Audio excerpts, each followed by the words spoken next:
看云端硬碟档案，照道理应该看到的是汉字啊。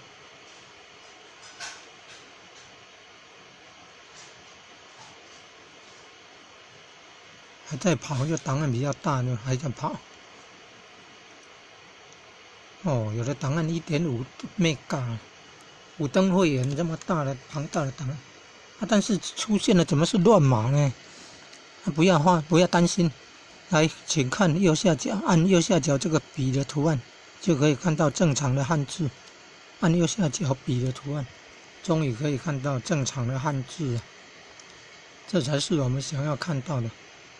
六祖大师华宝坛经，元朝中宝这位大法师呢，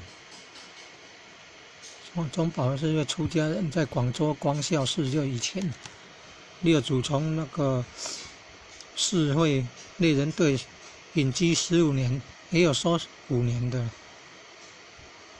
印顺法师中国禅宗史里面写到的是5年，一般我们都是认为15年。他出来以后，在广州法性寺，然后看到那个人们在论轰动还是翻动，然后他说是仁者心动，然后引起印宗法师的注意。后来印宗法师要拜他为师，39岁剃发出家，然后弘扬佛法，开东山法门，弘扬佛法37年，到76岁归空。农历8月3号3更半夜归空。农历11月份再把那个肉身不坏的门下，再把那个肉身不坏的那个遗体叫舍利了。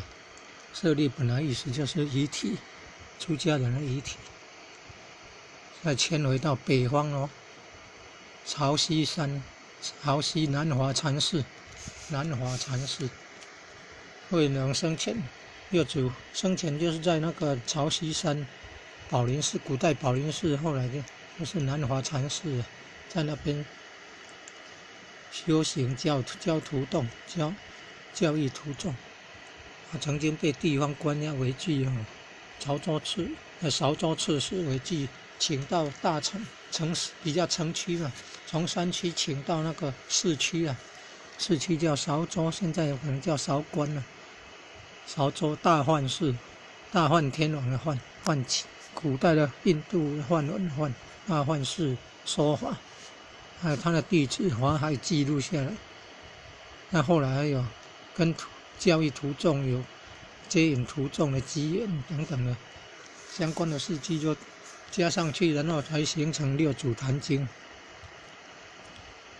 一本经典的产生也是有慢慢累积的。